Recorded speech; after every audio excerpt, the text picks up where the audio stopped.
He's full of stories. He is quite a guy. Sit around the campfire and hear him tell his tale. Some may be able to relate to him quite well. We're all just people looking for a place to go. Well, Sty has made one, and it is quite a show. Come meet Sty. He's quite the guy. If you're feeling lonely, come and make a friend. If you need a story, on Sty you can depend. His voice is soothing like a lullaby. Sometimes he brings a tear to my eye. Sit around the campfire and hear him tell his tale. Some may be able to relate to him quite well. We're all just people looking for a place to go. Well, Sty has made one, and it is quite a show. Come meet Sty. He's quite the guy.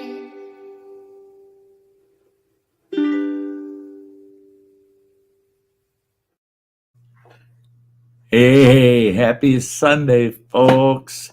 Happy Sunday afternoon. Or Sunday evening in the UK. Sunday morning in Alaska. I don't care what time of day. Happy Sunday. Oh, Lordy. I'm just trying to get comfortable in the old chair here. I got nobody over there in the chat. Nobody's saying hi, nothing. It's quiet in the chat. Oh, no, it's not quiet anymore. There we go. There's Tim with the Kirk Whipper Voyager Center. Great to see you, Tim. Yeah. Oh, we're trying to have a nice day. We're trying, doing our best. Yeah, no more than said that. Tim popped right up there. That's pretty cool. Well, I'll tell you what, guys.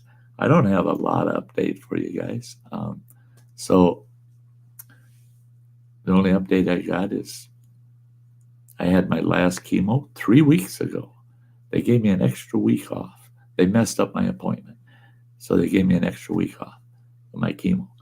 Tomorrow morning, I'm back on it. And I'm not looking forward to it. A lot that I got to discuss with my doctor about. We got to tweak it. We got to get it down there a bit. Because that last bout of my chemo really kicked the crap out of me. It was tough. It was a tough one. And we're going to take care of that tomorrow one way or the other. So, but I'm going to pull this guy out of the basement. He's running water, but right now he's running down the highway. There he is. Howdy, y'all. Hey, Off the Hook Outdoors. It is great to see you. Everybody, welcome to the Sty Shack on a Sunday afternoon. Oh, Lordy. I hope everybody's been having a good week. How's your week going there, Running Water? It's been a bit hectic. You know, I got moved into this new truck, last weekend. Hey, Justin. That has its own challenges, getting all situated back, everything where it belongs and installed and working. It's like moving into a new house, Oh yeah. Yeah, and you have the same problems where you need something, you have to remember where it's at. What box did I put that in? Yeah. Living out of boxes for a week or two. Yeah. Oh, I used to hate that when I was driving. I hopped and skipped into. I think I had 5 different rigs while I drove, and there was at least 5. I can remember one time I had to jump from one truck into another. Drove that other truck. Well, the truck, my original truck was being repaired. drove that other truck for like 3 months. Then they got me back in my original truck. And I wasn't on the road for 2 weeks, and that damn thing broke down. Back in the shop it went, and they threw me in a totally different truck, totally unfamiliar. And the problem is my primary truck was a cab over Freightliner, and they were putting me in a GMC Astro. That damn thing, over the cab over GMC Astro is the dumbest over the road truck they ever made. That truck, the windshield, if you stood in front of that truck and looked up at the driver, you could see the accelerator pedal, the clutch pedal, and brake pedal. You could see his feet. That's how big that windshield was. All of you was exposed. The thing, biggest damn windshield in the world. It scared the hell out of me. Boy, you did not want to hit something front end with that truck. Half of that cab was glass. Yeah. It scared the hell out of me driving that truck. That's the one I drove off of the South Pass up there, cutting, what is that, Green River, cutting down into Landers, Wyoming. And it was middle of the winter, and I'm pulling a dry van that's empty. And the only reason I headed off that mountain is this other driver said, "Oh man, I got the weather report. It's supposed to be good over the pass." And I thought, I'm not taking his word for it. So I called the state hotline, and they said, "South Pass, light snow and slippery in spots." Well, I found out the hard way. The spot that was slippery was from the top to the bottom, and the light snow was coming down really heavy. It was very light snow, lightweight snow, coming down really heavy. And they didn't even mention you had a 45-mile-an-hour crosswind at the top of the pass. And I had your mother with running water. We come down off that pass, and that crosswind caught the side of that dry box trailer with nothing in it, blew the ass in that trailer right off the road. Thank God, the uphill side, and that just drugged me right over, and I drove right off that damn road down in that ditch and just caught a lower gear and just gunned that truck. And I come out, and the nose of that truck got up to the highway, and it sat there, boom, boom, boom, boom. That's as far as she's going to go. There we were, stuck at the top of South Pass, about a mile. That's 14 miles down that son of a bitch. We're about a mile off the top. And the only thing that saved us was a guy pulling a propane hauler. He had a big 42-foot propane cylinder behind him in a straight truck. Conventional straight truck, no sleeper. Your mother wasn't happy because she had to ride all the way down that mountain sitting on a toolbox between the two seats. Not very comfortable. And then that was a scary freaking ride. That was scarier than me trying to drive down that mountain because the son of a bitch was running his Jake brake down that damn mountain, and it's just ice all the way down that son of a bitch. I told him, "You're a damn fool. You're going to jackknife this son of a bitch, kill us all." "Oh, I've run this thing at least 500 times. Well, yeah.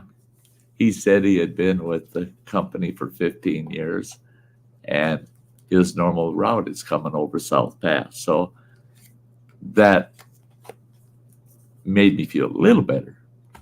But, yeah, he scared the bejesus out of both of us coming down that mountain. Then I got down off that mountain. How the hell am I going to get my truck? And left some bitch sitting up there running. I didn't dare shut it off with those crosswinds, and it was like 10 degrees with a 20 below wind chill. Don't shut that bitch off. You'll never get her started. Well, right away. We got a motel room, going to spend the night. I got on the horn. I just pulled the yellow pages open and looked, found every freight hauler in the region, in the area, and started calling them. You know any driver that wants to make a little money on the side? Go dig my truck out, get it back on the road, and bring it down here to Landers. Nobody was biting. Well, then there was one, Great Divide Freight. And I thought, well, just their name, driving over the Great Divide. Yeah, they might have somebody that's got the guts to do it. So I called them, and sure as shit, they put me onto a guy. And that guy said him and his son go up and dig the truck out, get it back on the road, and get it down off the mountain. And he said, I know that pass like the back of my hand. He says, no problem. We get it on the road. We'll get her down. He said, I'm going to chain the whole thing up, though. I'm going to chain all 4 drivers. I'm going to chain all 4 of the dualies on the trailer. And he said, that's the only way you get that thing off the mountain. I said, do what you got to do. Do what you got to do. And he said, it sounds like a lot of work. And he said, I want $150 and I want it up front. I said, stop at the motel. I'll give you the $150. I give him $150. When he finally got off that mountain with that truck, we waited several hours. And he got down that afternoon with it. He come to my motel room and he goes, there's your truck sitting out there running, doors unlocked. He says, you can go take care of it.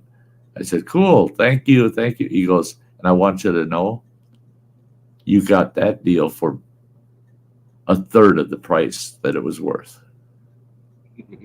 He said, that was a son of a bitch, getting that truck out of that fucking ditch line onto the road and then coming down off the mountain with that dry box. He says, I don't think I ever got over 15 miles an hour coming down off that mountain. He says, he said, you had no business coming over that mountain with that truck. I said, thank the state patrol. I called them and they said it was slippery in spots. And he's the one that said, oh yeah, it's slippery in spots. And that spot is from the top to the bottom. And he said, light snow my ass. He says, we busted through drifts that were 3 feet deep. He said, don't trust the state. You got to talk to some driver that came up over the pass instead of going down it. Talk to him coming up over the pass. They'll tell you what the conditions were. You were asking the wrong people. Asking the right question, but the wrong people. Hey, Nabol, hello. Great to see you, Nabol. He says it's a quick hello. He's on his way to dinner. Oh, yeah. Priorities, man. Food. Food's always a priority. You betcha. Yeah. I don't know if I told you about that up there. It's just before my last break. Had 2 of us that are going up to a job site, and the directions, bring us right to the construction entrance, and said that you'll be able to see the unload, the loading truck and the old barn straight ahead. That's where we're going to unload you. I go, okay, looks good enough. The other guy, he's a new guy, following me up there, and this was up in Idaho. Snowing, cold, had been cold for a few days, just icy. Get up there, found the gate, we pull in, and this guy's behind me, and we go straight across, right down. You couldn't really see where we're going, but just went straight over to park by the loader and by that barn. And they said we could park there overnight, camp out. Well, snow had stopped on the overnight, and it warmed up a bit. Sun come out in the morning, before they got there, and you could see our tracks real nice, going nice and straight from that gate to that barn. And you could see that nice little S curve moving around the driveway. We just went right across the field because we thought the road went straight ahead. Just like, yeah. The foreman, when he got out there, he's like, if it had been any warmer, you would have been stuck out there, sunk. He's like, you guys are lucky you made it through that. Yeah. Hey, way too son. Great to see you, girl. It's just like, well, sometimes you She's got to make your listening. own roads. Yeah, sometimes you do. That makes me think that now this one, I mean, here's a good story for you. Back in the days where everybody had a CB in their car, not just their trucks, everybody with a car had a CB in it. And I was driving over the road, so naturally I had a CB in the car too. Well, one evening I'm heading to a neighboring town, and well, we lived on Lake Minnetonka in Minnesota.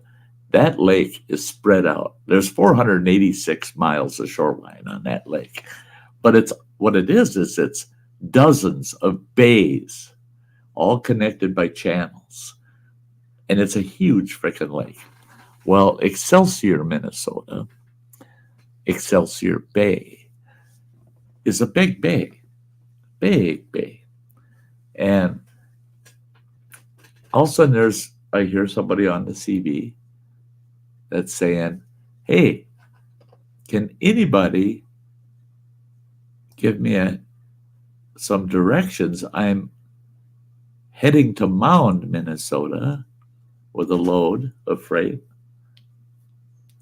And he's got a dry box, he said, a van trailer. And he said, I'm just coming into Excelsior on Highway 7. Well, Highway 7's a state highway, and through Excelsior, it's 4-lane. And I got on the radio. I said, yeah, I can help you out. I said, now, this is where you turn. You just stay on that highway. It's going to weave and turn. I said, and you'll come up to this other highway about 8 miles. And you're going to take a left. And you stay on that highway, it'll take you right into Mountain, right downtown Mountain. Oh, that's awesome. That's awesome, he says. Well, I'm still driving along. And I'm heading to the same direction. I'm heading in the direction he's coming from. All of a sudden, he's on the radio and he goes, hey, whoever gave me those instructions, you didn't tell me this was all farm country over here. And I get on there and I go, did you turn where I told you to? He goes, well, yeah, I'm on highway such and such.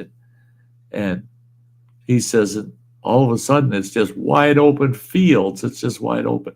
I said, turn around. Don't stop your truck. Just make a big wide turn, come back to your tracks, and just drive until you get back to that highway. When you start seeing trees, and once you're where the trees are, you're going to hit the highway, take a right. And he goes, oh, so I wandered off of the trail then. He said, I'm off in the farm country. I said, stay on the radio and give me a shout if you have any problems. And let me know the minute you get back on the right highway. He gets back on the horn. He goes, well, I'm back on the highway. He says, damn, I don't know what's wrong with your roads up here. That was really rough getting out to that old farm road. And he said, I can't believe you had me turn around right in the middle of a field like that. I said, now I'm going to tell you where you were. I said, you were out in the middle of Excelsior Bay with 80,000 pounds. You poor dumb bastard. That ice is about 2.5 feet thick. You had no business out there with that truck. He was out there driving on the fucking lake. I'm sitting there. Your mother was with me in the car. I'm going, I don't know if he's going to make it. I don't know if he's going to get back to shore. That truck could go through any moment. I mean, get ready to hear him shouting, oh my God. He made it though. Wait, his son says, my gut just hit my throat. Yeah, that's terrible. Now, I considered myself a well-versed and efficient over-the-road driver. And I'd been driving for a couple of years when this incident happened. I was in New Jersey.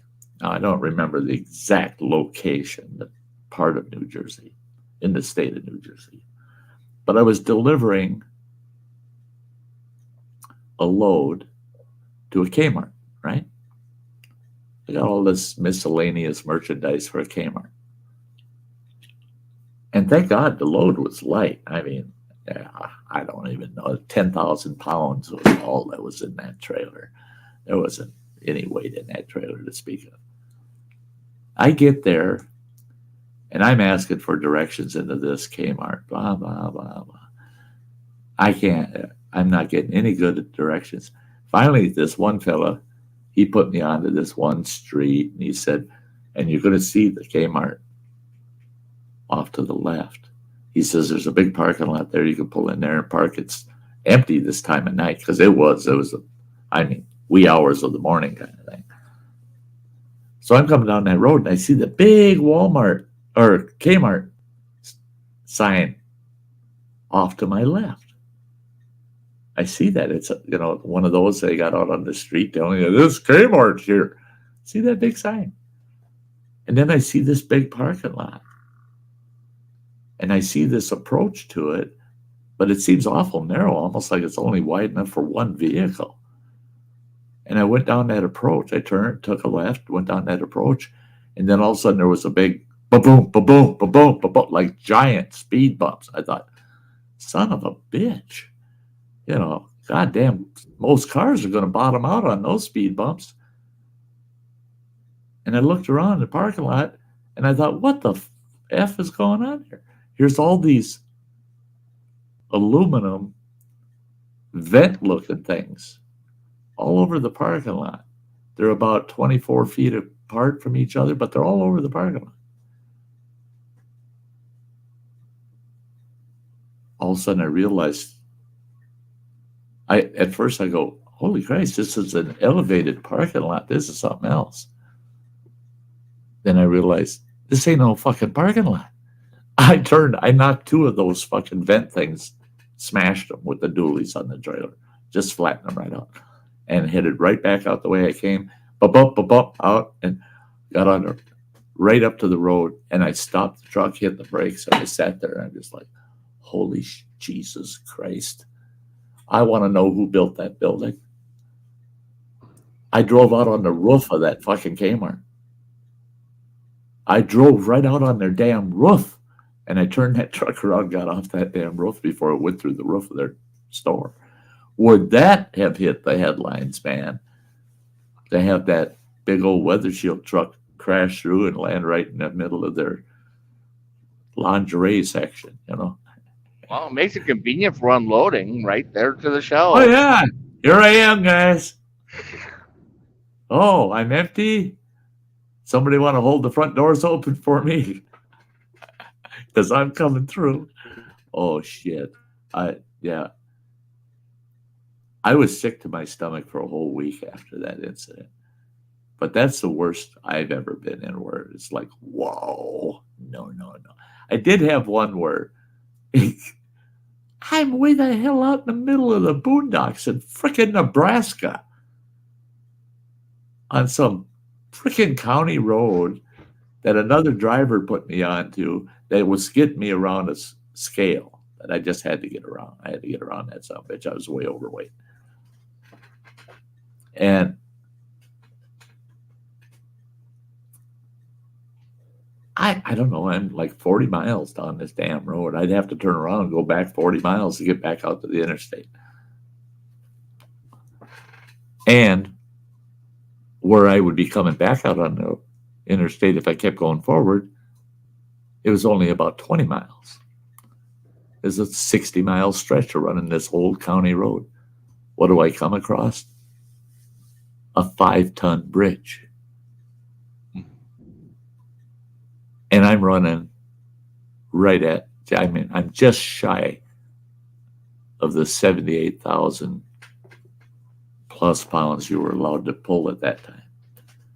I was just barely shy of that. And I knew I'd be overweight on at least one set of axles. So that's why no way did I want to hit a scale. And there I sat for a half an hour trying to get up the guts to cross a 5-ton bridge with that heavy-ass truck. Yeah, so you think about that. I was about 34 times too heavy to cross that bridge. So what did I do? Turned my four ways on and I backed that truck down that highway, probably about a half a mile. And I got that bitch up to speed and I was doing about 60 when I crossed that bridge. I thought that's the only way that I can guarantee that at least the front end of this truck's going to get across and I won't die, you know. As long as the front end don't go through the bridge, I'm okay. The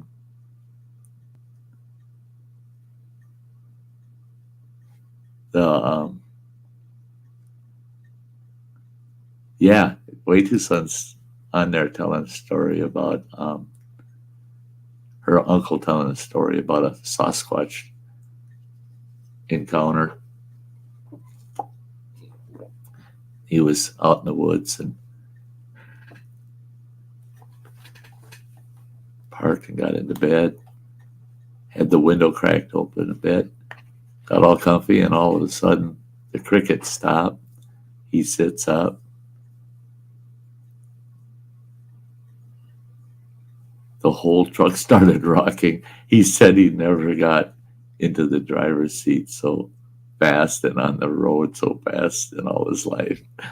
Yeah, if this truck's a rocking, it ain't me. I'm getting out of here. Hey, Heike, good to see ya.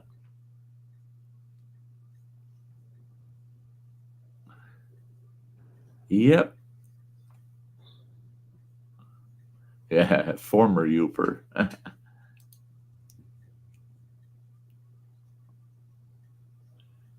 Yeah, we get those Bigfoot memes pop up every once in a while on the trucker pages, and of course, someone always races to be the first one to comment on that's not Bigfoot, that's just a driver trying to find a shower.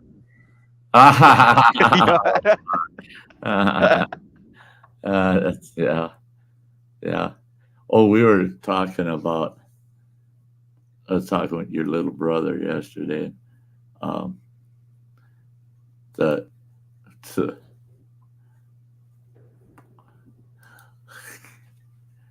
We're talking about perception, Mm-hmm. and how so many times certain scientists will call this an absolute fact, but yet they're looking at something that's millions of miles away and it's all pixelated, and they're saying, but we can tell by the colors in those pixels that planet is comprised of this, and this, and this, and it would probably be habitable. Now, wait a minute. Wait the fuck a minute. I'll give you a perfect example as to that is a possibility, but it is not science. It's not, there's nothing perfect about that determination whatsoever. And it's because of perception. And I told him, I said, here's a good example. You're standing on this hill, and a mile away, there's another hill. And at the top of that hill, you see what looks like frickin' Bigfoot. I mean, that is Bigfoot. I swear to God, I took a picture. It's Bigfoot. However, at that same hill, somebody else is coming up that hill, and they get to the top and they see some big, long bearded, hairy ass logger out there scratching his ass. But the guy a mile away on the top of that hill will swear till his death that he saw Bigfoot up there. It's all perception. If you aren't there at that point, don't tell me what it is. Tell me what you suspect it to be, but don't tell me that is what it is, because you weren't there. You had to be there. You can't look so far off in the distance and just from your perspective claim that as, oh, that's the truth. That's the facts, man. Yeah. Well, and it's, and all that, for like, these planets and stars and stuff, that they're reaching out with, the James Webb telescope and all that. It's all based off of assumptions from localized data, that, it's like, yeah, we can tell stuff from Earth because of Voyager and Voyager 2. The spectrum's coming off of Earth. And we But talked about that. I said because we went there. yeah. So it's like we know what that looked like from our stuff, but you got how many galaxies away you're looking at? Mhm. What's it passing through on the way here? You might be picking up some alien fart from some dark planet Yeah, there you on the go. way here. There you go. And here's another thing is a good example is we thought forever that Neptune, the moon, Neptune, was covered in water ice. We thought that forever. Then we went there, found out, no, it's frozen methane. Mm-hmm. Well, it's ice, but it's not water ice, it's methane. Well, now they're all, well, we were mistaken. Well, yeah, because you never went there. But once you got there, you found out what it really was. And now Elon Musk goes, fuel stop, that's a good fuel stop. Now we have to improve the use of methane because that's a good fuel stop. So that's perception. Hey, look at who we got. Hi, Gemma. Good to see What's you. up? Just another Sunday evening for you. Yes, Yeah. Sunday evening, and You've been a busy everybody girl. across the today. Yeah, I've been It's keeping National tabs on you. World Yeah, it's national. It's Autism Month, so keep an eye on things, folks. There's a lot of information out there. Old man River, God, my prayers go out to you. Back in the hospital, not fun.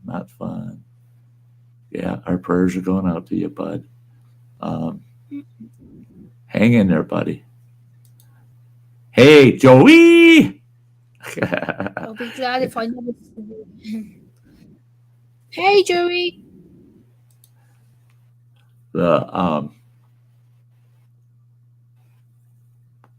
Yeah.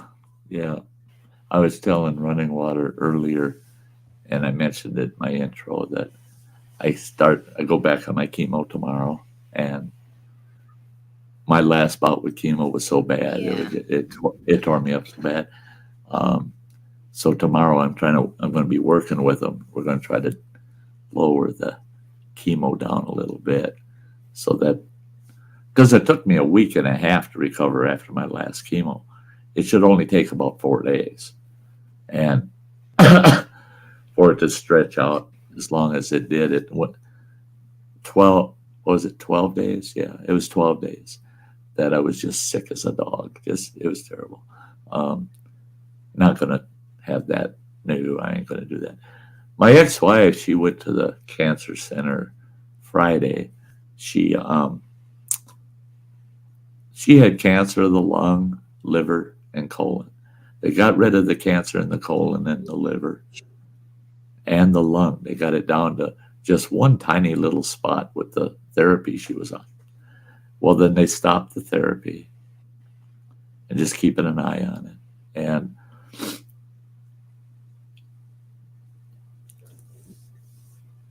now she's got up to 14 spots of cancer in her lungs. And I thought, oh my God, they're going to attack her with the chemo like they did with me. And no, they told her they're going to see where it progresses, give it a few weeks, and then they're going to scan again and see if it's actually progressing. Then they'll come up. In the meantime, they're trying to work out some kind of plan for her. But she was diagnosed as stage 4 right from the beginning, just a couple months before I was diagnosed. So that's the nature of the beast. Comes back like a vengeance, and I feel for her. It's going to be a rough road for her. And what's going to make it even rougher is that she doesn't She can't accept things in the same way I do. Yeah, they told me I got up to 2 years. Well, I burned 3 months of that up already. Um, but it is what it is, and I'm going to live life to the fullest. I mean, right to the end. They tell her, no, it's terminal. Yeah, I think don't realize. I don't think people realize, that being someone having cancer, like, I had my aunt who had cancer. She had, in the end, she started with having bladder cancer, then it moved, she ended up getting breast cancer, brain cancer, which ended up. Yeah, it spread. Yeah. How much it affects a person around them, their family. It towards the end, seeing her how bad she got. And I think people need to be a bit more understanding and a bit more lenient, because when you are seeing someone who's going through that, just be there for them. Listen. Don't try and, the thing that I've learned was, don't try and baby them or patronize them, because you're going to get on the damn nerves. Yeah. And I found with me, I learned that a long my time. my greatest battle has been, and it's not so bad anymore because I made my position clear. Don't try to cure me. Don't try to cure me. All of these, you can do this, you can do that, you can do this, you can do that. Yeah. And that all of the things people are suggesting really screw up my quality of life. And no, there's no stopping this, what I've got. There's no stopping it. There can be delaying of it, but not stopping it. And I accept that, man. It is what it is. I knew I'd have to die someday. Hell, I'm 66 years old. And Old Man River, he's 74. He's going to be turning 74 on the 10th. Happy birthday. Early happy birthday there, Old Man River. But,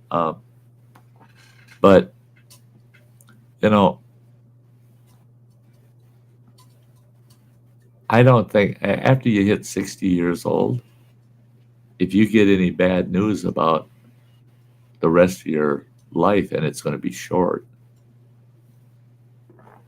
well, for crying out loud, why are you getting so upset and perturbed and everything? You didn't see it coming? We're all going to die someday. We're all going to die someday, and we don't know the day, the hour. Yeah. We don't know. And I think the problem is people don't accept that people are going to die, or they get the shock announcement of someone saying, "Oh, I've got cancer," or "I've got a form of disability that means I'm going to die." People don't want to accept. They go, "Oh, no, it can change. We can do something." And it's like, well, you need to support the person. That's the thing. Like, it's not your body. It's not your life. You need to understand them and their position. I've had people that say, "Well, Sty, don't you believe in miracles?" I said, "Oh yeah, I do. When they happen. I don't plan on a miracle. Don't get your hopes up that you're going to be, that the good Lord's going to miracle your ass out of this problem. Don't get your hopes up to that. If it happens, I'll be doing backflips, man. I'll be thrilled. And I'll say, it's a damn miracle. With everything we can see says I'm going to die. It's gone. It's a miracle. I'd be the one screaming and hollering, miracles are so real because I had one happen to me. But in the meantime, I'm not looking for miracles. I'm not asking for a miracle.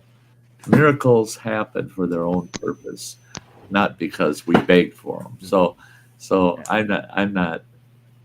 don't look for miracles. And well, it's like having, winning the lottery as your only retirement plan. Yeah. It's like, it could happen, but the chances. Now I gotta tell you, the fella down at the Super H store where I get my smokes, we were talking one day, and he's dealing with customers back and forth while we're talking. And about 6 or 8 customers had gone through during our conversation. And I said, I did a count. 6 of your customers spent over $10 or $20 on lottery tickets. And the ones that bought them were all old farts like me. And he says, oh, yeah. He said, he says, I almost hate selling lottery tickets because we have so many retirees. They're on such a fixed income. They have very little extra money. And they're in here buying lottery tickets. Yeah. They're spending a couple $100, $300 a month. And they're only getting $1,000 a month to live on lottery tickets because they figure I'm going to strike it rich before I die, and I'm going to have a hell of a good retirement. So Running Water's right. There are people in this world that actually think they're going to win the lottery and everything will be okay. Well, if you did win the lottery, yeah, things would be okay. But the odds of that happening are right close to miracles. Not very likely. Yeah, not very likely. And so I say buy one lottery ticket for one drawing a week. Now you're out $16 a month. If you're going to win it, you're going to win it on one ticket. You ain't going to win it on the 20 tickets you bought. You're only going to win it on one of them. So the thing is it only takes one ticket to win. So buy the ticket, don't plan on winning. And if you do, just like a miracle, start doing some backflips. Boy, am I happy. I won. But I quit playing the lotto now because if I won a lot of money, I wouldn't have time to spend it. I'm happy the way I am. So yeah. I'll just stick with it. There you go, Justin. That's it. That's it. I wouldn't die of cancer if I won. I'd die of a freaking heart attack. Yeah, I agree. Yeah, you'd have, was it the Brewster's Millions Yeah. situation, try to spend all that money on a deadline. Yep. Yeah. I already figured what I'd do. I'd have nothing to show for it. That's the key. I already figured what I would do. If I had that kind of money, I would consider getting disabled children and disabled adults into some kind of, I guess, schooling or education. Yeah. Or that they need a lot of support for disabled people. So yeah. on that kind of life better. I would buy me a big piece of wilderness property, I'd buy one that's already got a lodge on it. Most of what I need on it. I'd establish a bunch of camps, and I'd set up a foundation for people that want to learn more about the outdoors. And I'd set up a management program, and I would make it so it's perpetual. It can just go on and on and on without me. And I'd make it so that you don't have to have a lot of money to come there and learn about the outdoors, that anybody can get there. I'd actually have it set up income based. Hell, if you make $1,000 a month, you can come and spend a week at the camp, and I'll charge you $150. You can pay $150, save up for 6 months, and you got the fee covered. But somebody that's making $150,000, $200,000 a year, they're going to pay regular price, But that's the way I'd base it, is on an income basis, so that everybody would have that opportunity to get out and experience the outdoors, and it would, like I said, I'd have it set up so it's perpetual, and I'd have executors of my business that would be required to operate it the way I have it set up. Yeah. And I would hope that it would last perpetually, last forever. But that's where I'd stick a lot of my money. And the rest of my money, after that's all established, I got friends out there. I'd be lining people's pockets. I'd be lining people's pockets. Yeah, it would be a bushcraft heaven. You bet. I, I, oh my gosh. If I could get myself one section of land, which is 640 acres, 1 square mile, I could build the most awesome outdoor camp. And it'd be like an outdoor skills camp. You come out there and you learn certain skills and get to experience the outdoors.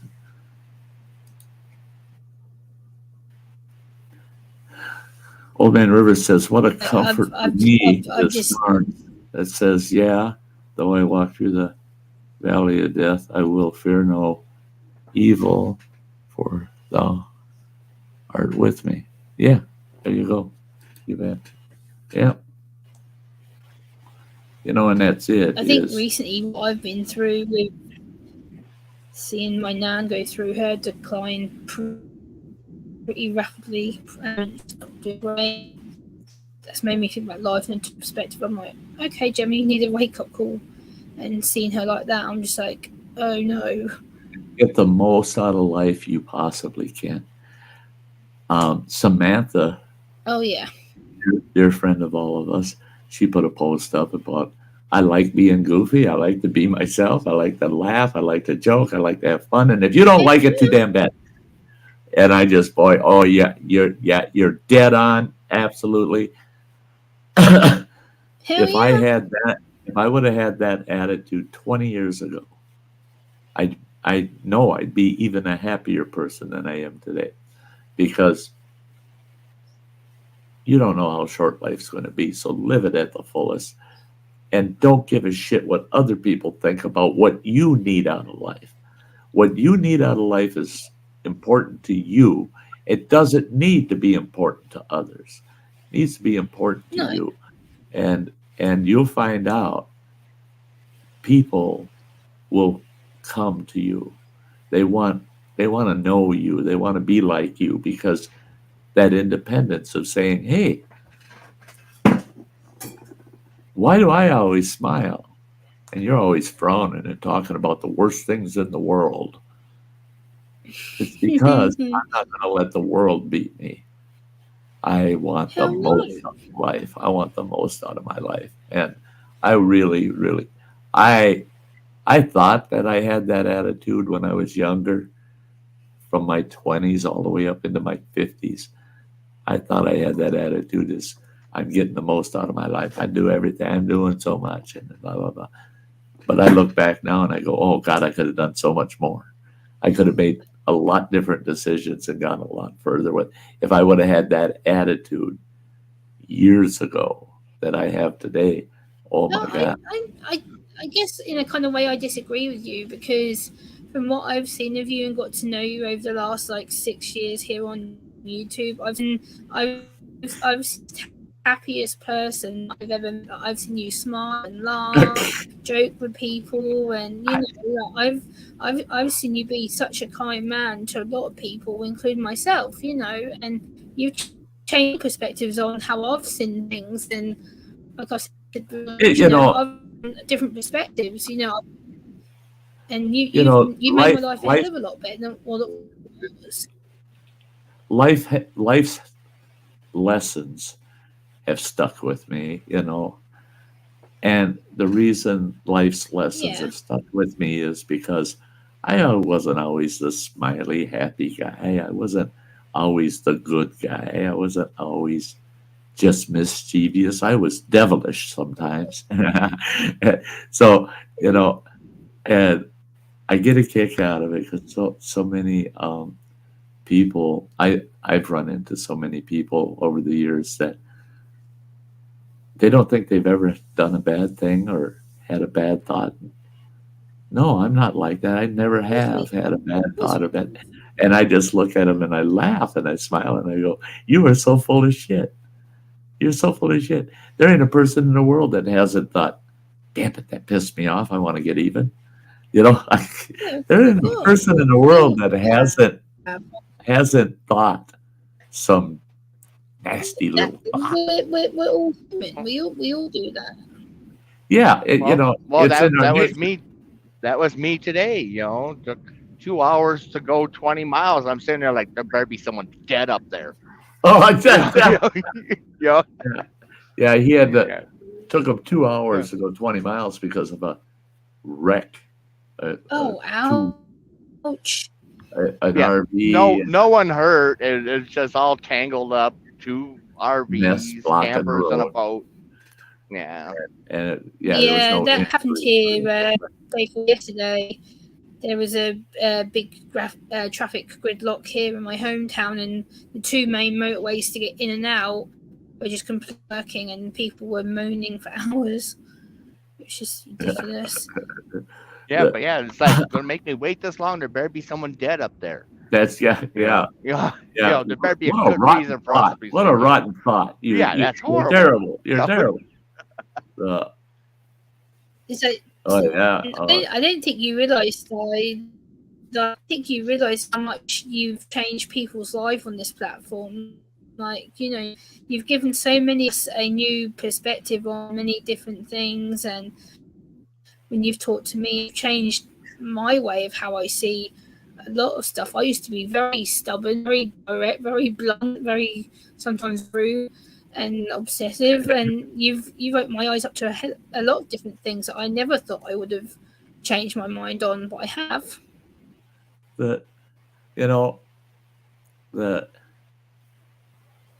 I think everybody at one moment or another thinks, well, what kind of impact have I had on life, on life in general, and we hope that we can be remembered for something good, and yeah, I just tell people, just be good to other people, man, and put that feather in your hat. You'll see if you're good to other people, they'll be good back to you. Not everybody, but many will be good back to you. And it's so true. It's so true. Dr. Smith, good to see you. Hi, Dr. Smith. There's always that thought that most people have at some point, like when I'm gone, who's going to miss me, who's going to care, right. Who's going to show up for my funeral, right?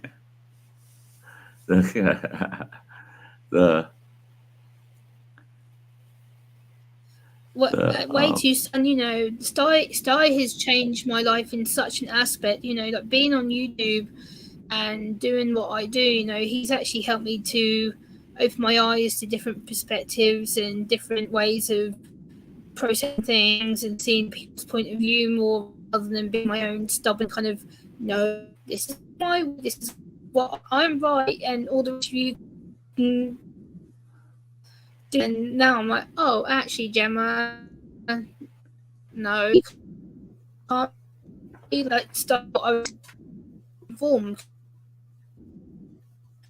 Yep. Well, and I've noticed for you, Gemma, that you used to be a lot more awkward. And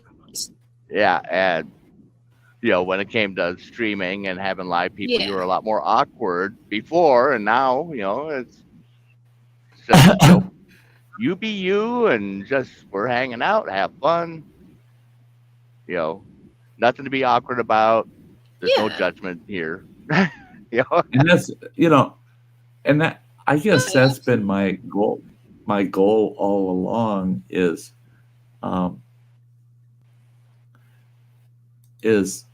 to let people interact with each other and learn from each other, because we have so much to share with each other. Things that happen in Gemma's life, things that happen in Running Water's life, anybody's life out there, are not things that are happening in my life.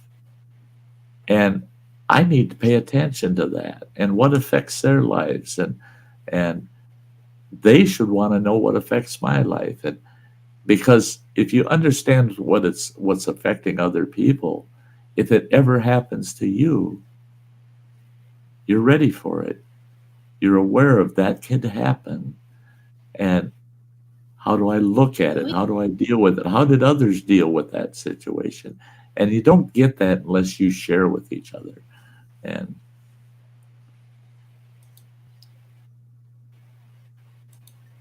what's yeah. And I'm always going to be extremely grateful for what Sty does for me and what he's done for other people. Of course, I will. okay. I want to talk a little bit on this comment from Way Too Sun. She says, not to be morbid, but running water, please let Sty's community know when his time ends, please. He will. And sometime late summer, early fall next year, I'll be sitting down with him in my studio, show him all my ropes, all the tricks, and he'll get on there and post my last video.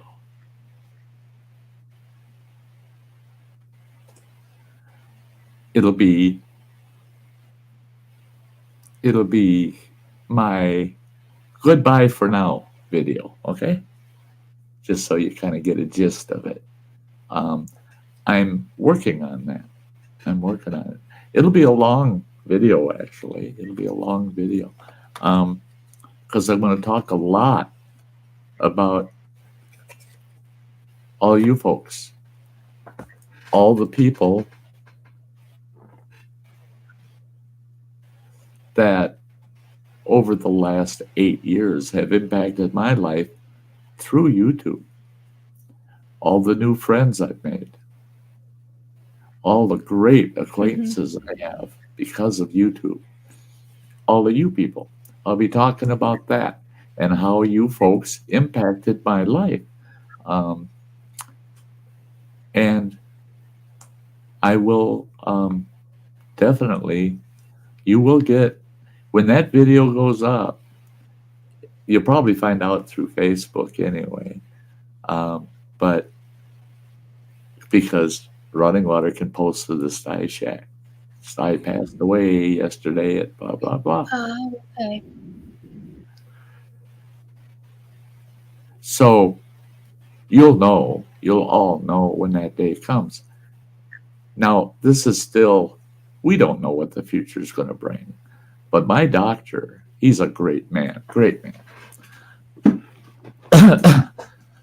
He said he's going to have he's going to make sure I have the ability to live stream from my hospital bed at the end.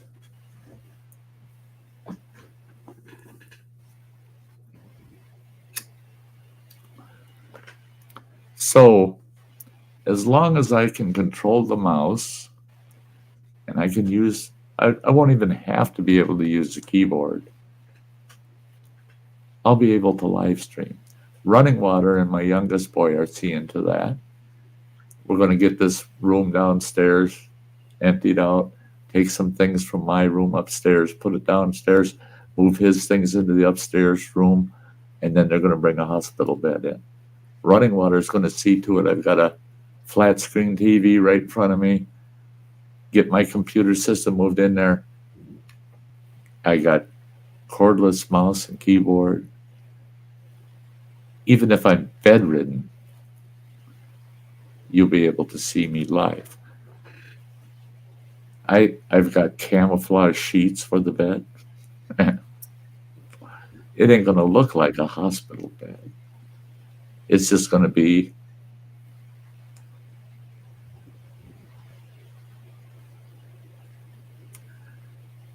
I don't know. It'll be a weaker Sty is all it'll be,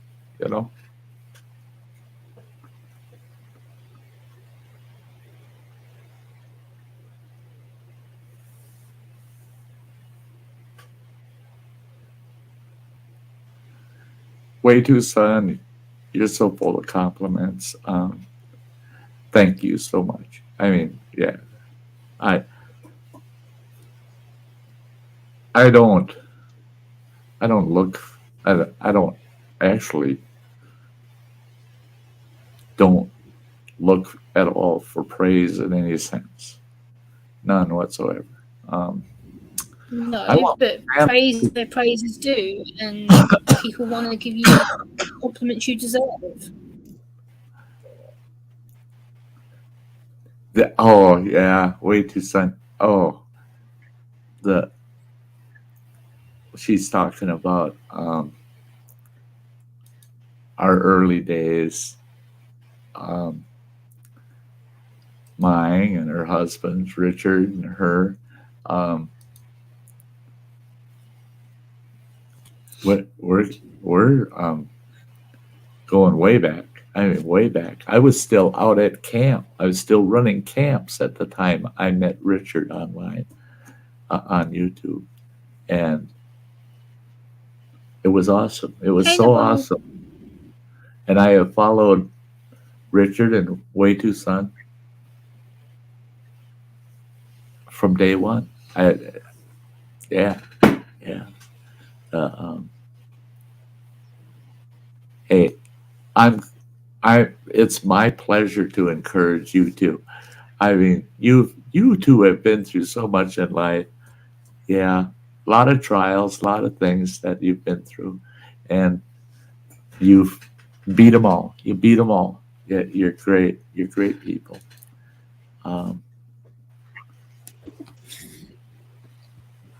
The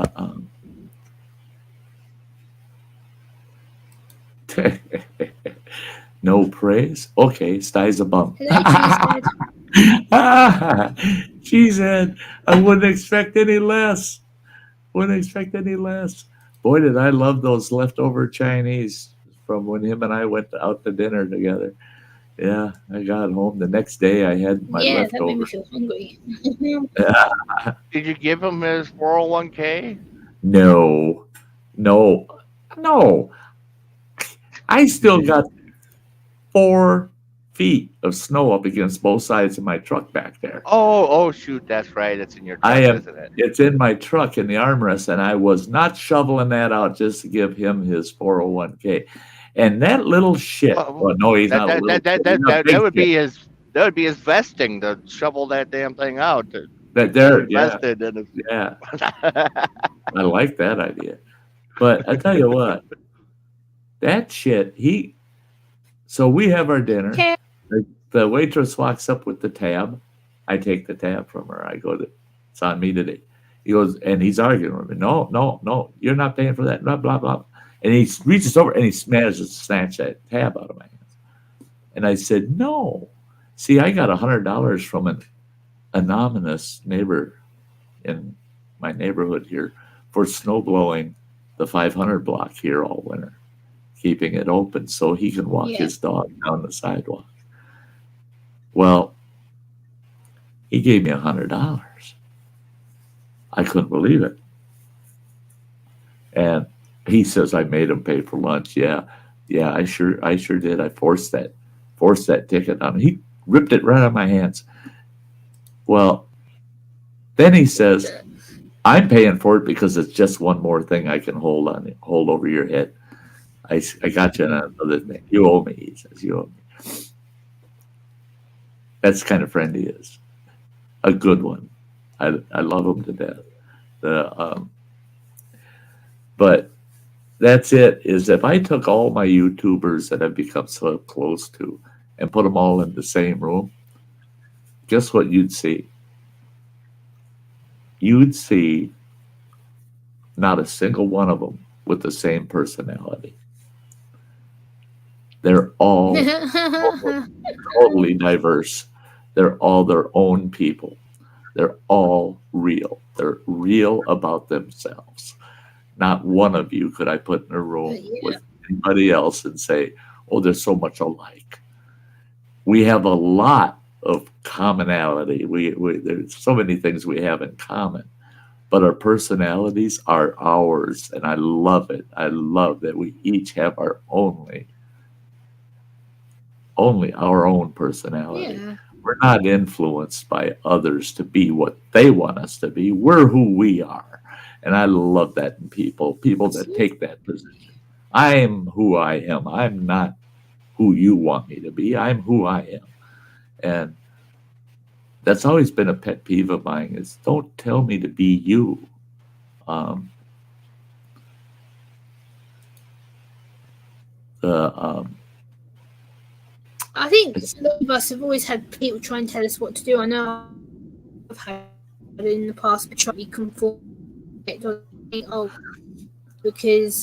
she should act normal, she shouldn't act autistic. And I'm like, who the hell are you telling me how to act? Like, what? On myself, I'm not going to be told what to do by anybody. Absolutely not. Yeah, I love that statement there, way too, son. I have enough trouble being me. Can't be what someone else wants. Well, that's it. Is sometimes it's tough to just be you and not let someone else influence the way you are. And I was married for 38 years. 38 years I was married to the same person. And we got divorced after 38 years. And I was never going to give into a divorce ever. I told myself, no, don't do it. Until the day she told me, you're not willing to become the person I need you to be and I want you to be. So we need to go our separate ways. And I said, it instantly, the light came on. I said, you're absolutely right. You don't like the outdoors. You don't like going on vacation anymore unless it's to a 5-star hotel. You don't like the things I do or the things I like in life. Your interests are totally different than mine. They weren't always that way, but they were at that point after 38 years. And I said, two people that are so separate from each other, so different from each other. And I mean, the commonality had disappeared. We had very little in common anymore. And she sealed the deal when she said, you're not willing to become the person I need and want. She's right. Yeah. I wasn't willing. I wasn't willing to not be me. And I've always disliked someone telling me I needed to be like them. No, I like who I am, so why the hell do I want to be you? That. Well, and then what the hell would you have to talk about? If we all thought the same, we all did everything the same, what the hell would we have to talk about? I mean, it's our differences. It's what makes us unique and worth talking to each other. Yeah. And that's it, is we can share the same values and have totally different lives. I mean, because we're all individuals. And that's the way it should be. That's the way it should be. That's what makes life interesting. That's what makes other people interesting. Yeah.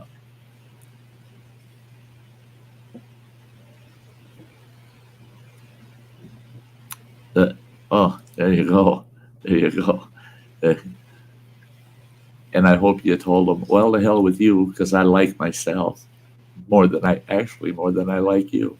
At this point, that's the yeah. All I got to say to that guy is that poor dumb bastard. And that's it. That's it. I don't lose a thing when someone tells me, Sty, I don't like you anymore. Oh, okay. I thought we had a friendship. Why don't you like me anymore? Well, you're not more like me. You don't think the way I do. You don't do the things I do. If you are willing to change, then I would like you, but no, you're just not like me. I didn't lose nothing by it. Because I don't need to be changed. No, absolutely not. The way too son, that is so true. That is so true. That man loves you to death. I mean, he loves you to death. He'd die for you, girl. You betcha. You betcha. And you for him. I have to say, that's it. There is two people made one. That's a perfect example. Is way too son and her hubby Richard. Uh, Hey, Joseph. Owen. Hey, Owen. I was with my daughter's mom for 10 years and everything changed. We just fell out of love. Don't even talk to her anymore. Yeah. Here, my ex wife and I are going through cancer together, but separate. She doesn't want me to know anything about her cancer. I could care less if she knows about mine. I told my youngest boy, he lives with her. I told her, told him, you can tell her anything you want about me. I don't give a shit. Think I care? I don't care if she knows what's going on in my life. I really don't care. It doesn't matter. And I said, I'm concerned for her, but I'm not, I don't, Hey, me dibble. Yeah, but now, you think about it, after all this time, you and mom finally have something in common. Yeah. Hey, me devil. Yeah, we do. Yeah, we do. That took long enough, but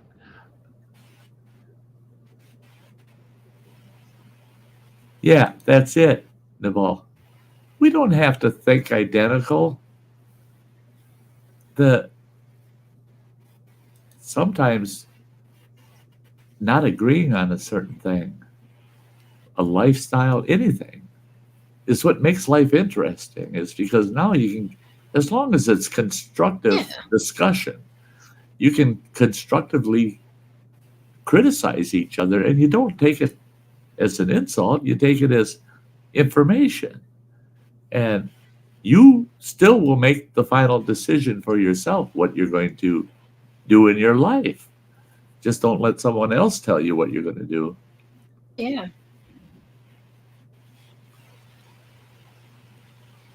It's about educating. It's being willing to be open minded, because if you're not open minded and you really got your attitude and mindset on this way or no way, then you're not going to get it.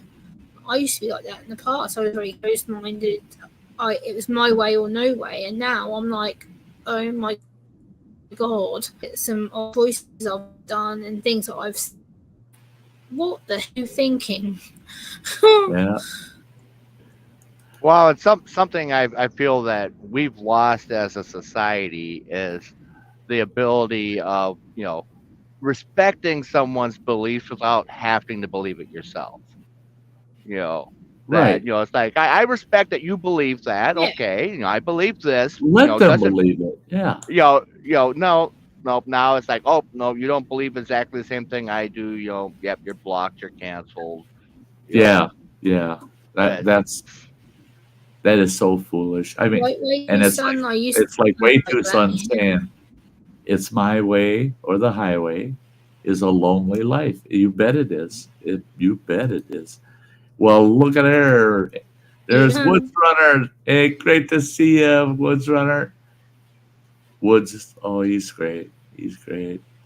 Hey, Woods Runner. Yeah. Woods Runner. Yeah. Oh, man. I've had my outdoor time in the outdoors nowhere near what I wish I had in my lifetime. No way as much as I wish I had. Owen's asking, how are you guys doing? Yeah. How's it going? Owen, I actually saw him Friday. Was that Friday? Yeah, Friday. Him and his mother. I get a phone call from my daughter. Are you around? I said, yeah, I'm here. She goes, oh, good. We'll be there in a few seconds. And I go, well, okay. I'll see you when you get here. And I hung up, threw my Crocs on, headed for the door to unlock the door for them when they get here. And I looked out the window, opened the curtain, looked out the window. They're almost to the porch. She called me from out front of the house. I didn't know they were even in town. And they live 3 hours from here. And here they are in my front yard, walking up to the house. And so we didn't get a long visit, but it was a good one. I enjoyed every second of it. And we're talking, all the kids, all my grandkids. Now there's 11 of them in that family. And I got a couple of grandbabies down there in that family. And they all want to see me. And my daughter's saying, we can work something out. We can come up and see you. And it's no. I said, no. Don't bring your tribe up here. No. I got seating for 3 people in my living room right now. Well, 4 people. Counting myself. Well, I can only have 3 guests. Well, 2 of those guests are going to sit in folding chairs because there ain't no living room chairs for them to sit in. And I said, you bring your tribe up here? No. I said, once spring is pretty well done and it's nice and warm, weather's stable, I'll jump in my truck. I'll come down and see you guys. I'll get a motel close by and I'll spend a couple days with you guys. Oh, yeah, we got to make that plan and everybody can meet up here at the house. And I said, yeah. And I'll have my own truck. And when it gets to be too much, I cut and run, man. I'll just cut and run. I'll get the hell out of Dodge. And she laughed. She goes, yeah, I get it. Understand. Joe's saying, it's a tough thing to have death hanging over your head. I know, I think about it all the time. If I stop going to my kidney treatments, I'm a goner. And I've often thought about not going. Hey, I've been there so many times now, just in the last year, where I was ready to pull myself out of the whole thing. I'm done. Just let me go. My surgery from the Mayo Hospital, 3 weeks. I mean, the first 2 weeks I was home were so bad. I wasn't home 48 hours, and I called my youngest son, and I said, I need you to stop by. And he stopped by, and he walked in, he goes, what's going on? I had all the firearms in the living room, all my firearms. I said, you're taking those home with you. He goes, what are you talking about? I said, you're taking those home with you, and you bring them back when I ask for them. He goes, okay, what's up? I said, I don't know if I can handle this. I don't know if I can make it. The pain is that bad. The misery was that bad. I was living with tube feeding and some 2 major incisions they did on my body. They removed 20% of my stomach, half of my esophagus. When I had anesthesiologists tell me that the reason I was on such high doses, I was on 4 narcotics when I came out of surgery, and I was on all 4 of those for 7 days, and I was still in severe pain every minute of the day. They could not get that pain level to an acceptable level, and it wore me out. It wore me out to the point where I had no quality of life. It was gone. It was totally gone, my quality of life. So I had to get any opportunity to make it easy on me, end it, out of here. And I did. Told them to take all my firearms. It was about 3.5 weeks later. I said, bring them back,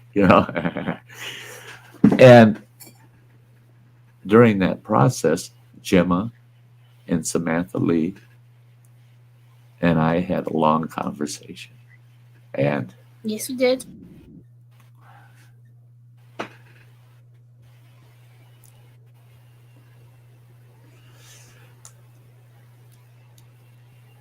the Mayo Hospital damn near killed me. Damn near killed me. I wouldn't be here today except Samantha Lee and Gemma. You guys want to clap your hands and pat me on the back and praise me? No, praise those two gals.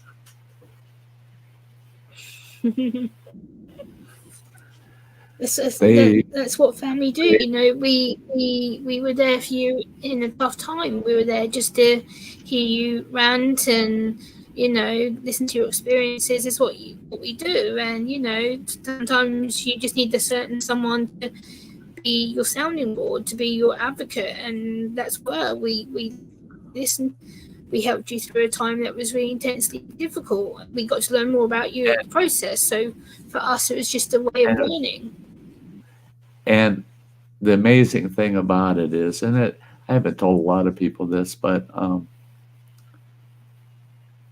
I was at the stage where, and this is no lie, guys, I had a nurse, nicest gal you ever met, at the Mayo Hospital. She worked the double. They worked 12-hour shifts. She worked the double, 24 hours, went all the way around the clock to be with me because she didn't feel I was getting the care from the other nurses I needed. There was one other nurse that she was friends with, did the same thing. So I had two 24-hour periods during that 7 days where I had the same gal for the whole 24 hours, and they never left my room unless they were called out of the room. Otherwise, they were in my room with me that whole 24 hours, trying to comfort me, trying to get me through it. I mean, they helped me with everything. Well, there was one day, it was just so bad, and I had given up so bad. She came in, and it was the surgeon and all of these interns. He had 5 interns with him, and they're pounding me with questions. And I started getting upset, telling them, you don't realize, I don't even want to talk. I'm in so much misery and pain right now. I don't even want to talk to you guys. I don't want to answer your goddamn questions. Can't you just let me try to have some kind of peace in this? And they kept asking questions. And she reached over and she put her hand on my shoulder. This nurse that I thought the world of. The feel of that touch made me start feeling better. But I could see on her face, she was getting sadder by the moment. And I don't know where it came from, because I didn't even think of it. It just came out. I turned and I go, get your fucking hand off of me. Don't fucking touch me. I didn't want, and for 4 days, don't touch me. I had family come to see me. Don't touch me. No hugs. No, don't pat me. Don't touch me. Because in my mind, I felt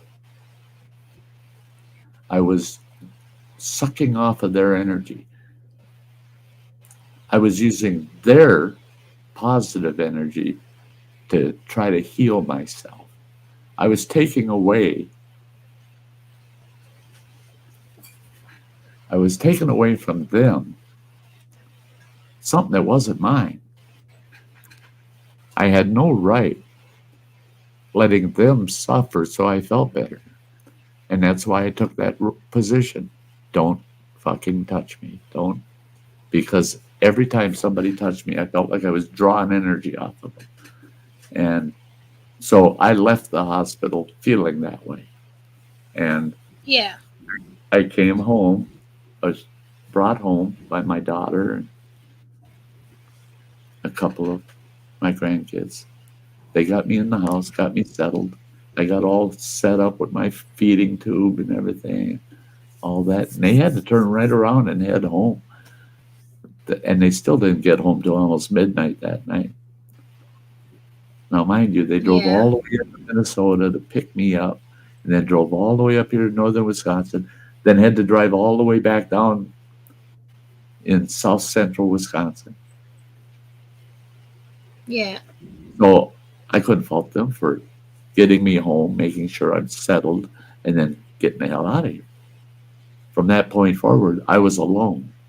I was alone. Mhm. And I had problems right away. I had these huge dressings all over my torso for those incisions. They never told me how to deal with those, how to change them or anything. I had this feeding tube. That damn thing clogged inside my body. It wouldn't take food anymore. All in the first 24 hours. I ended up in the emergency room. Took them 2 hours, a little over 2 hours. Finally got that clog broke loose in that feeding tube. And a nurse there, thank God for her, she gave me a little trick. Coca-Cola dissolves that stuff. But it took them 2 hours to find a nurse that knew how to do that. And she come in there and she says, "You'll be out of here in the next half hour." I'm happy. Took her 10 minutes. Took her 10 minutes to actually get the clog broke loose. But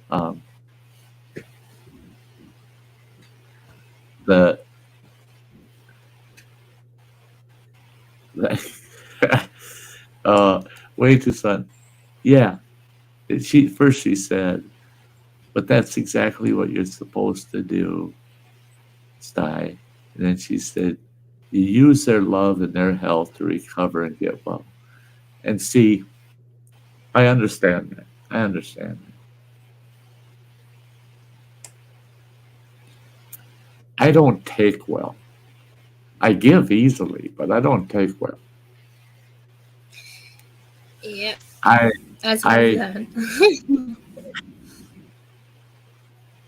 the kind of person that I could be laying out there on the ground just minutes away from dying, and there could be another person next to me a day from dying, but they're bad. And I would tell anybody working on me, go work on them. Just let me go work on them. I'm just that kind of person, guys. I'm just that kind of person. So it was too much for me to deal with, and the bear that I was feeding off of other people to try to survive this thing. I just wanted to go. I just wanted it to end. It was terrible. It was terrible.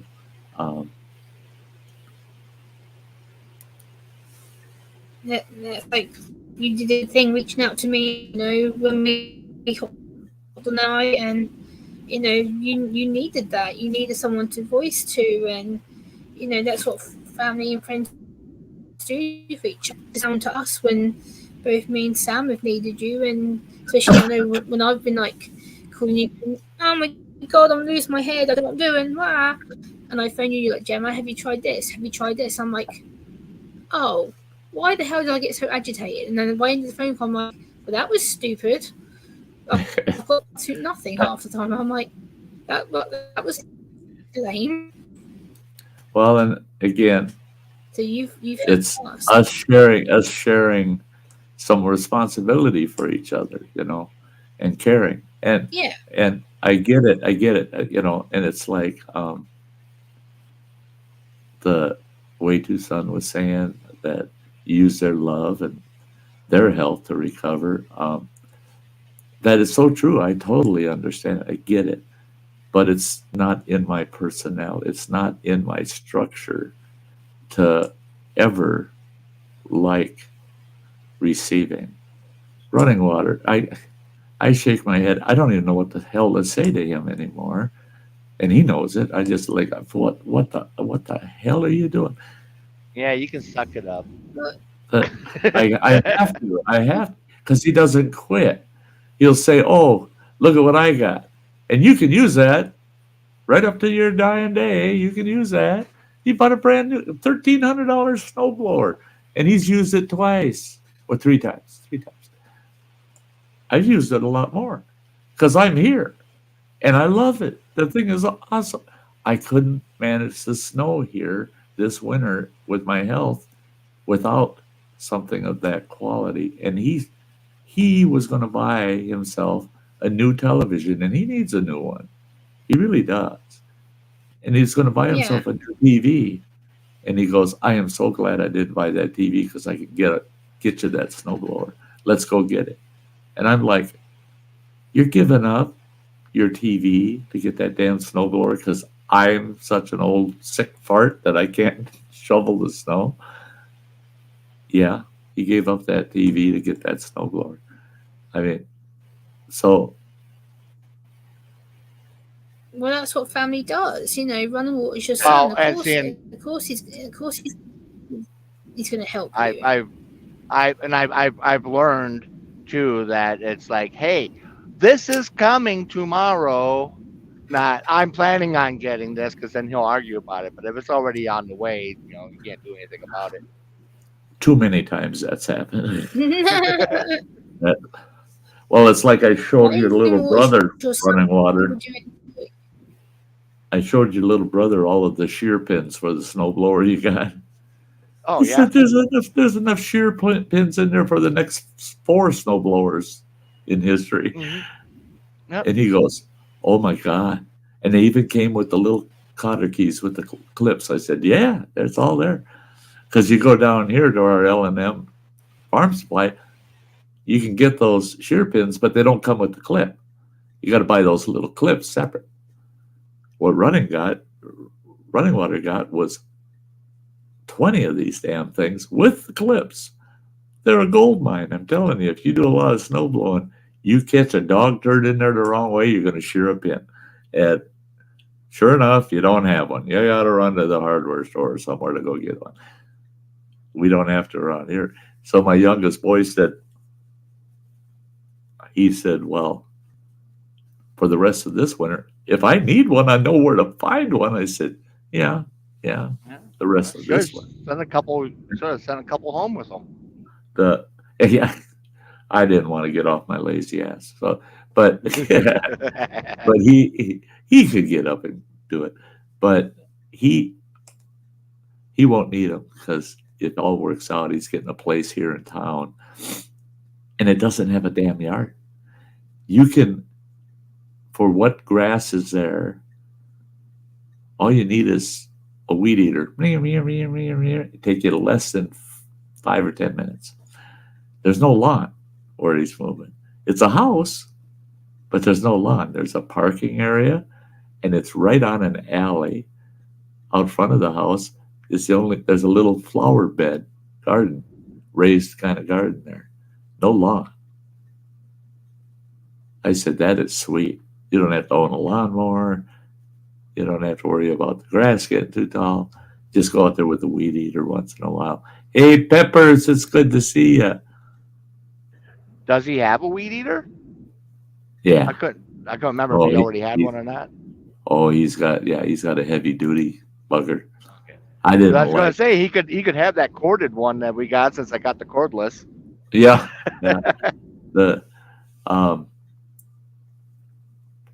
Oh, by the way. Yeah. Those blades, instead of the string. Yeah. On that weed eater, that head busted. It shot. Oh, okay. It exploded. I was just weed eating grass around the edge of the house, and all of a sudden it's going clank, clank, clank, clank, clank, clank. And I looked at it, and one of the teeth was busted off. I said, oh, I'll just replace the teeth. Sat down in the chair, grabbed the extra teeth, popped the rotor apart, and there's these knobs that are in there that stop the teeth from folding all the way over, and one of them sheared right off that the tooth slides up on. The base of the tooth, it sheared it right off, and it's like, what the hell? Never seen it happen like that before, and I didn't hit nothing. And I thought, okay, so I put the cord head on. Right. Oh shit! You don't need those blades, man. That Ryobi weed eater with just the cord on it. that was eating shit up that was almost an inch in diameter. I mean, it was taking everything. Yeah. Well, and that blade kit was like a combo thing that was together when I ordered it. So it's like, it's worth a try. Me Dibbles says, keep doing it, Running Water. Don't give the old man a chance to argue.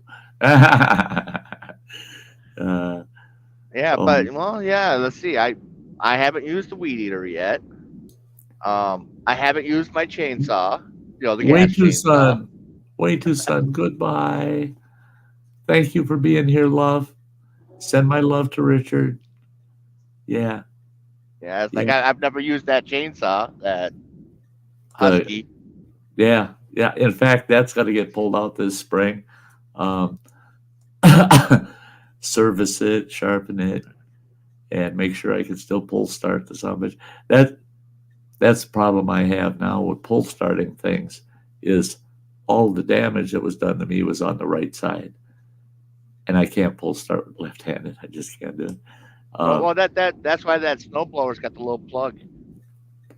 Yeah, the electric start, but the snowblower starts so damn easy.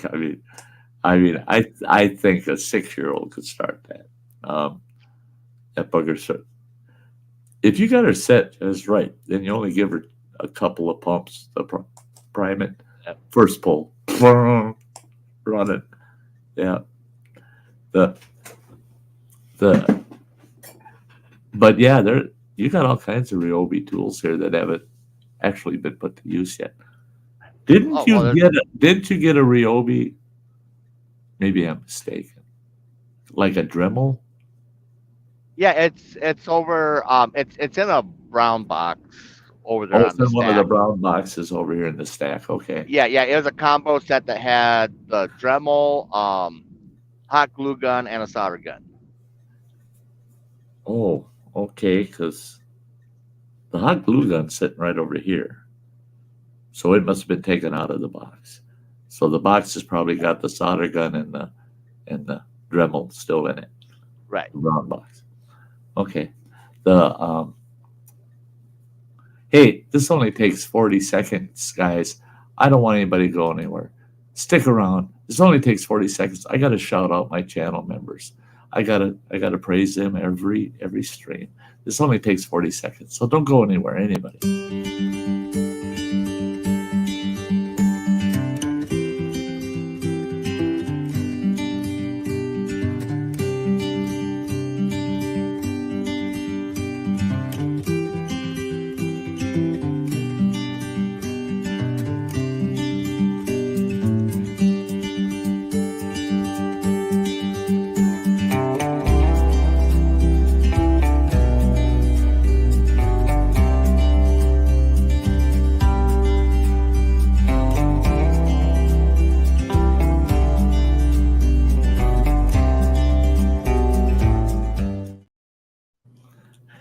There you go. Some great people. And I need to let everybody know out there, watch for content coming this spring and summer.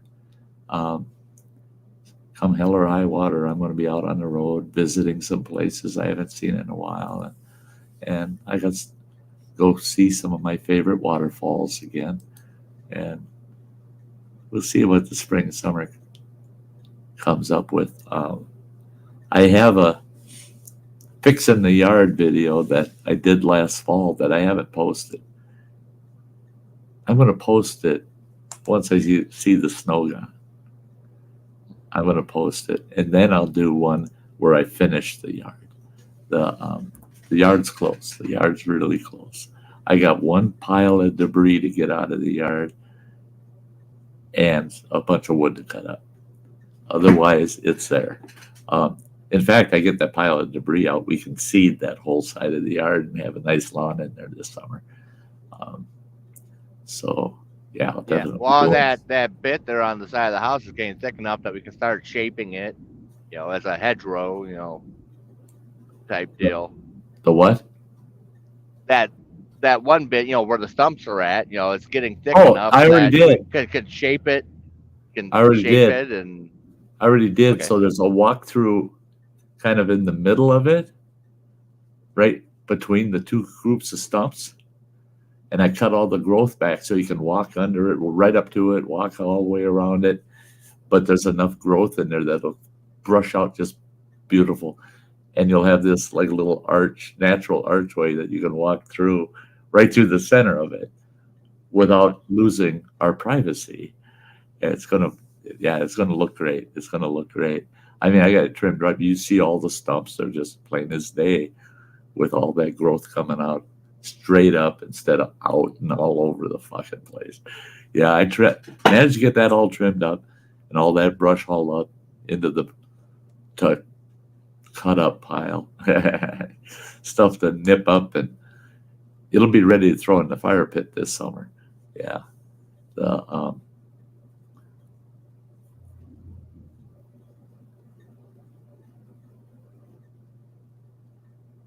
Yeah. I tell you what, those Dremels, the only reason I brought it up to running water is because I don't even remember what the hell it was. Don't remember what it was right now. But I could have used a Dremel. I could have used one. And I think I know where there is one, the old corded one. On the workbench, there's one. It's a hanging one with a snake head. Yeah. That's on. But right there on the corner of the bench. Yeah. But this Ryobi is ideal because you just pop the battery pack in it. It's got the flex cord on it. You get no plug-in needed. I just love it. I tell you, I'm a big supporter of Ryobi tools. I wasn't until he started buying a bunch of them, and I fell in love with them. I mean, the chainsaw I use the shit out of. It's just a little 10-inch blade. The pole saw, I use the hell out of that. That's got a chainsaw head on it with an 6 or 8-inch blade on it. And I use the hell out of that. I'm going to be using it some more this spring. There's a little more to do yet, pole saw wise. But it's nice because the extensions on it, you can have it down to less than 4 feet, or you can have it all the way out 9.5 feet. And you get out there 9.5 feet, it's a little work because that's a lot of weight, that chainsaw head way out there 9.5 feet away. It doesn't weigh much when you're just carrying that part of it. One extension with that chainsaw head, it's not heavy at all.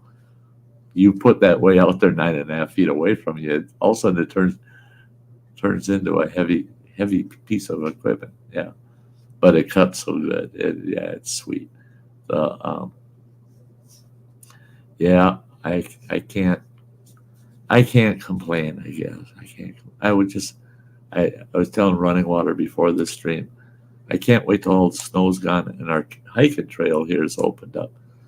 Get out there, walk a block, walk it back home, get in the house, relax. Do that for about a week and then push it, go 1.5 blocks, maybe 2 blocks. Get into that routine, then push it again. But I got to build up some muscle mass and some stamina because I don't have any right now.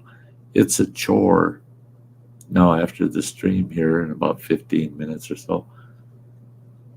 After I'm off the air, it's a chore for me to get out of this chair and just get in the other room.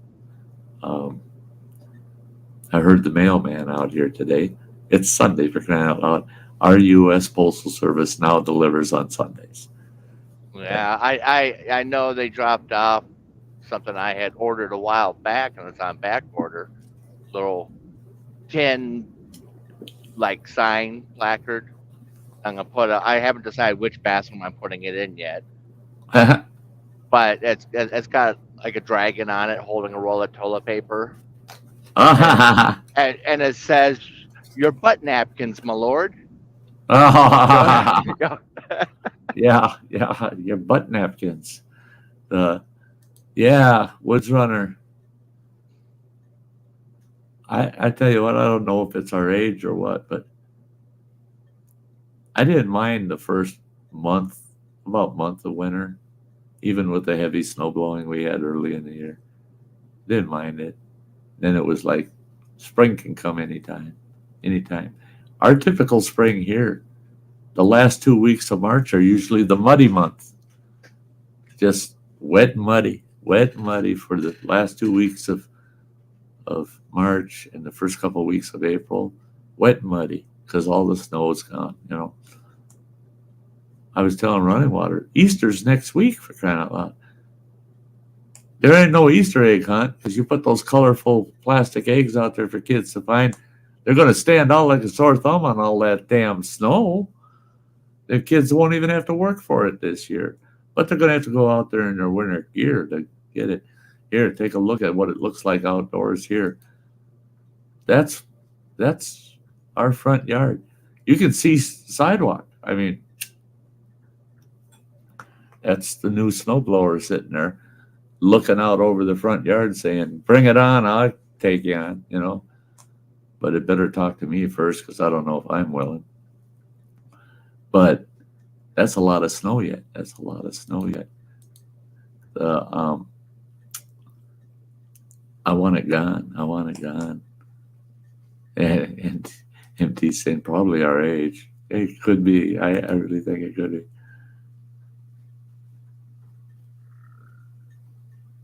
Yeah, me Dibble hasn't seen any snow to speak of. Some sleet.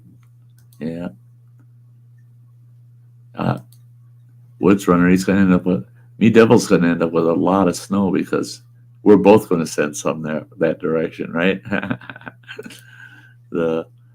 can't even imagine the high country out there in Montana. Damn snow, it's got to be so deep. Because I know here out in the Barrens, I talked to a fella the other day. Going out in the Barrens in the Chequamegon National Forest, there's private lands that go right out to the forest edge. And what they do is they plow out to those private properties and they stop where the private properties end. And they just keep pushing it into a big pile. And this guy was telling me those piles are about 40 to 50 feet long, 10 feet high. Oh, hell. It's going to be June before you get into the Barrens.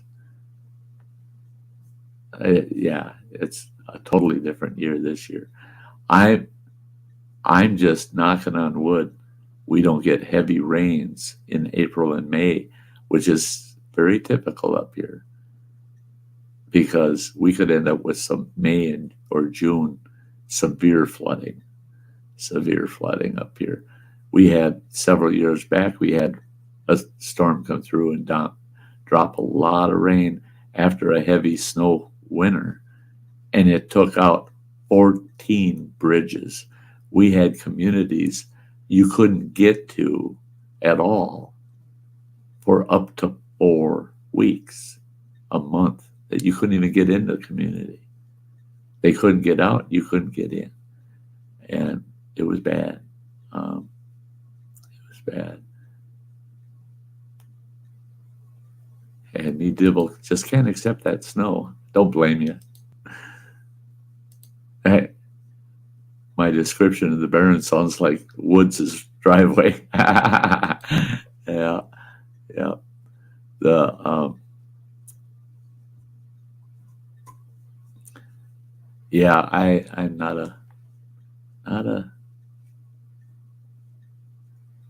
I'm not a snow lover anymore. When I sell a bunch of my camp and outdoor gear, I got a brand new pair of alpine snowshoes I paid over $200 for. They're sweet snowshoes, man. I've never used them. They're brand new. Still in the case in the adventure trailer. Back in March of last year,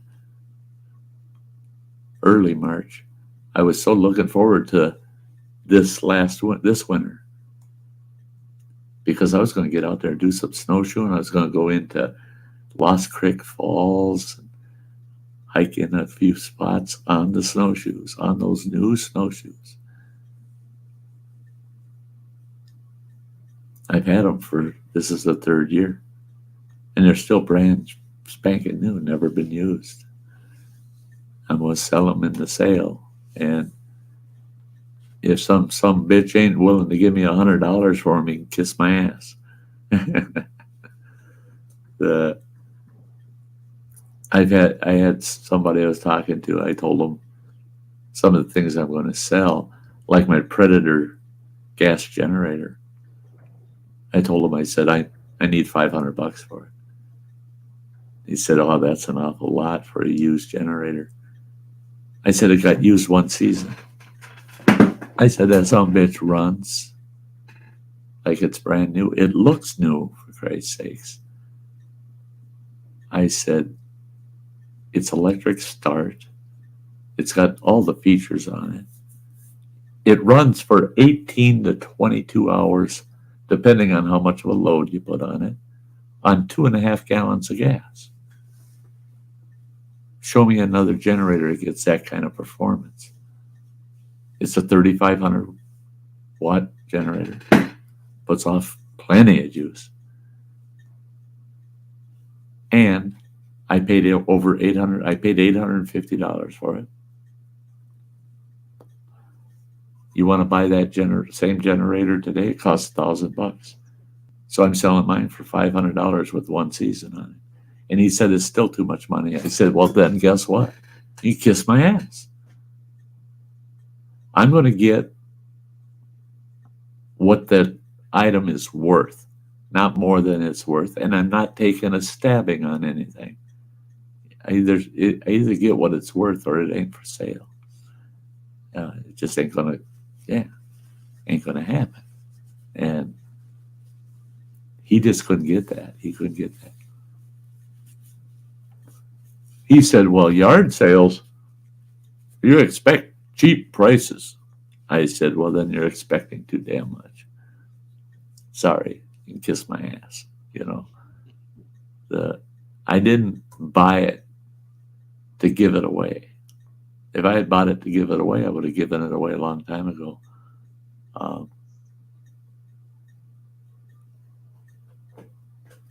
Yeah. Well, that's some berms. To use dynamite to clear it. That's snow berms. Use some dynamite to clear it. There you go. There you go. I shouldn't admit it, but that's something I do. When we were out in Montana, I used fertilizer, a couple different components. I'm not going to go into detail. And a blasting cap. When an acquaintance of ours had one stump they just could not get out of the ground. I told him I'll get that stump out of there in about 15 minutes after I put my little concoction together. He said, do whatever you can do to get that stump out of there. Yeah, I overestimated a little bit. I was hoping the stump would just hop out of the ground and be kind of loose, and you could get in there with the tractor with the backhoe and drag it out. Well, when it went off, that stump went up about 30 feet in there, and I'd say that stump weighed about 800-900 pounds. A little too hot of a charge, I guess.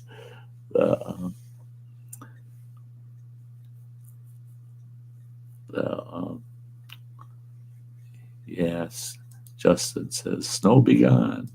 Yeah, be gone, be gone. We don't need the snow anymore.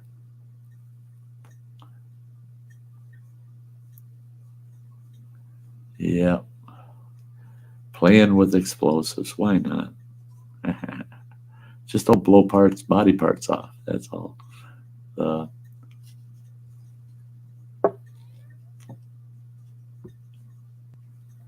Oh, running water dropped. Empty woods runner, instant swimming pool. There you go. When I was a very young man, running water was only about 5 years old at the time. We lived on a farm. We had a farm, and the neighbor had this big berm, this big dirt embankment on one end of his property that he wanted flattened out so he could till it and use it. He wanted to put, I don't remember what he's planting on it, corn or something. Well, he wanted to get rid of this big, long berm. It was about, 150, 200 feet long. And it was high. It was about 18 feet high. And it was right next to an old railroad bed, right? Now, they were going to remove all of the rails and ties and make it into a trail, right? It was an old railroad bed. But the ties and the rails were still there. He got his permit for the dynamite. I helped him set to remove this berm. We did all the bores along that berm. And I kept telling him, I think we're overcharging this. I really do. I was just a young guy in my 20s at the time. And I still thought, man, I had played a little bit with dynamite. It just seemed like it was overcharged. It's like, that's too much, man. I think it's going to level more than that berm. No, don't worry about it. Well, when it set that bugger off, it did, man. It just flattened that berm right out. But it pushed that railroad bed almost 4 feet. You stand on that railroad and you look and it goes all the way the length where that berm was. 4 feet, it turns 4 feet around. The ground moved, shift that much. Oops. He hurried up, got out there with his tractor and plow and tilled that all up, harrowed it, everything. Yeah, ran the disc on it and everything. And made it look like it's been farmland forever. Before somebody come out there and said, hey, you used too much dynamite. Oops. Kaboom. Yeah. Me Devil says you only ever make one mistake. Messing with dynamite, that's true. You don't. Mistakes with dynamite are pretty unforgivable. Yeah. Dynamite's going to have its way. It's going to have its way with you.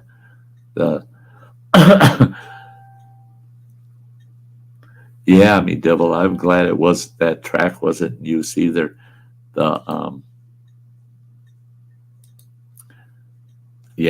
If it would have been in use, ching, ching, ching, ching, it would have cost him a lot of money because he would have been responsible for any repairs necessary for that railroad line. Plus, he would have probably been fined for overcharging that embankment to start with. And at least, it matters as far as human life is concerned, but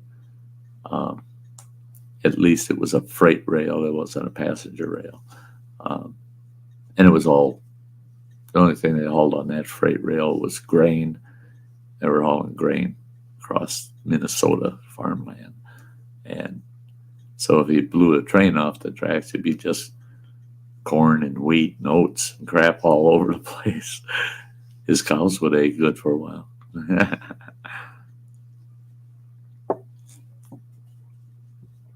Well, guys, it's that time.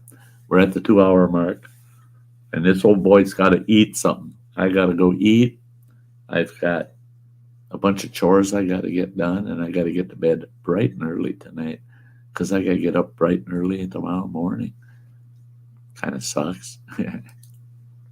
But it's life. It's what I got to do. You do what you got to do. And like always, guys, I love every one of you. Thank you for being here on a Sunday afternoon. It's always a blast. We always hang out and have a good time, catch up with each other. Love it. And I'll see you next Sunday, same time, same place at the Sty Shack. I might not feel so well next Sunday, but we'll see. You won't know till we get there, right? But I will be here. I will be here for you guys. You betcha. And with that, I'm going to grab the girl in the fur coat like I always do. And we're going to do the shuffle on out of here. We're going to dance out on the porch and call it a day. Thanks, Woods. Love you too, buddy. Me Dibble, Joey, awesome. See you all again. Let's get out there and do the shuffle, and I'll see you next week.